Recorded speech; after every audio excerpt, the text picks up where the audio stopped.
Mel Blake came here all the way from King of Prussia. That's right. All the way from King of Prussia. And Emiliano came all the way from Ben Salem. I think Ben Salem is farther, isn't it? Oh, Mel, forget about King of Prussia. Okay, Mel Blake. What can I tell you about Mel? Do I know enough about you, Mel? Mel. He is a Philadelphia-based award-winning poet, singer, songwriter who has appeared in Philadelphia, New York, and beyond. Beyond. He feels that the arts are the foundation of a well-balanced and sustainable community and world. He has committed to reaching one person at a time with his poems. And I give you Mel Blake. And besides being a fine poet, he's very photogenic. Thank you. Happy birthday. Oh, thank you, Mel. Yes, I didn't forget. Oh, you're too sweet. Isn't he too sweet?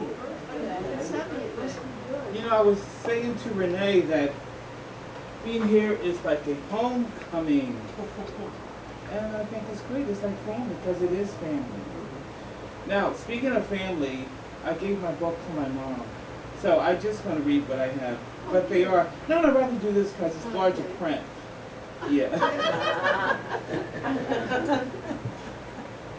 On Dorothy's funeral. Well, I can tell them the pages. Oh, you can? Yeah, go ahead. And Dorothy's funeral is on page, I think it's on page 10. Yeah, it's on page 10. And then I'll rise, no more sorrow, no more pain. And then I'll rise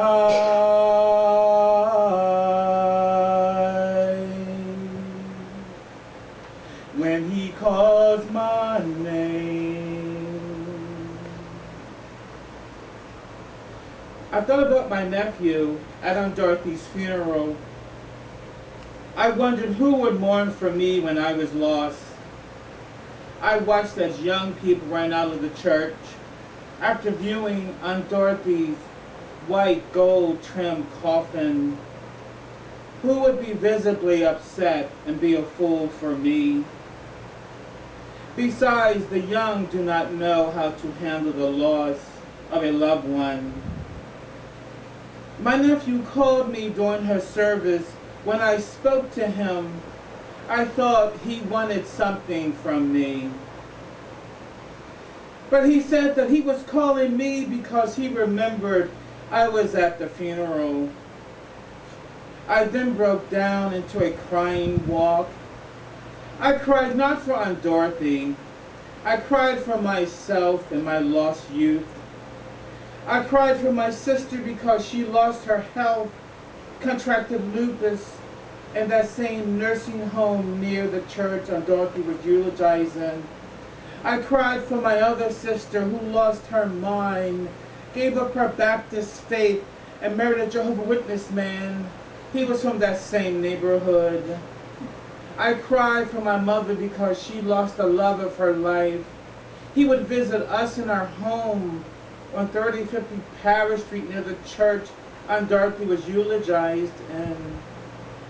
I cried for my big brother and the loss of our closeness. He worked in a machine shop in that same neighborhood. He would take me downtown on the 40 bus that still runs in that dilapidated neighborhood. I cried for the loss of $1,000 that my other brother stole. Money that my mother and brother raised to send me, the first one in the family, to go to college in that hellhole of a neighborhood. I cried for the loss of my neighbor. He was gay, and he had an operation to become a white woman and married a white man who drove a Mercedes, but he moved out of that hellhole of a neighborhood. I cried for the young children who I befriended, who were lost themselves in that neighborhood to drugs, violence, prison, and early childhood pregnancy. I cried for the older neighbors and friends who have also passed. I sat on the front porch and I would listen to the stories they told about how safe Philadelphia used to be when the neighborhoods looked after every children's safety. I cried and cried until I could cry no more, walking the streets of the neighborhood that I grew up in, what we call the Bottom. When I walked back to the church, the hearse had moved on with Aunt Dorothy. The family was gone. Church doors were locked. I thought about Aunt Dorothy and the passing of a torch. She was the matriarch of the family and mother of the church. What was her parting words and legacy? We suffered a great loss.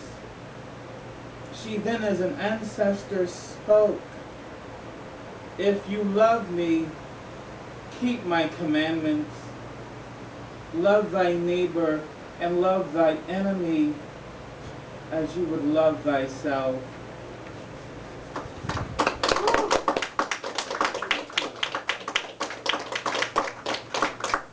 This Niggamortis page? We'll get the page for the next poem. It's page 35. Page 35. 35? Yes.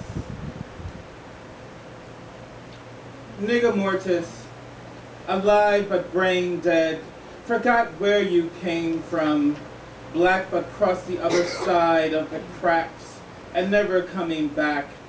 Once you talked to me, now you talk down to me. Once you walked with me, now you run away from me. For years you hated the man, preached about his sins. Thy eyes have seen the coming of the glory of the Lord, taught me to hate the man too.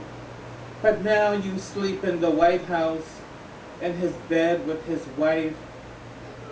Like the living dead on life support, heart removed, Faustian bargain, visions and judgments blurred, and told me to pull myself up by my bootstraps. A life of struggle lived, but now a distant memory, if remembered at all. Niggamortis.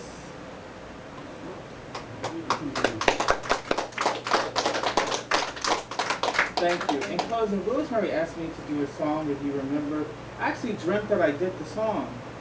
Back home. For her birthday. By Debbie Boone, one hit wonder. You light up my life.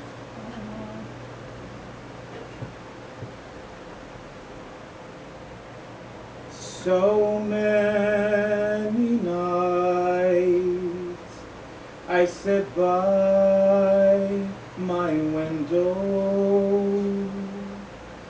waiting for someone to sing me this song. So many dreams I keep deep inside me, alone in the dark. But now you've come along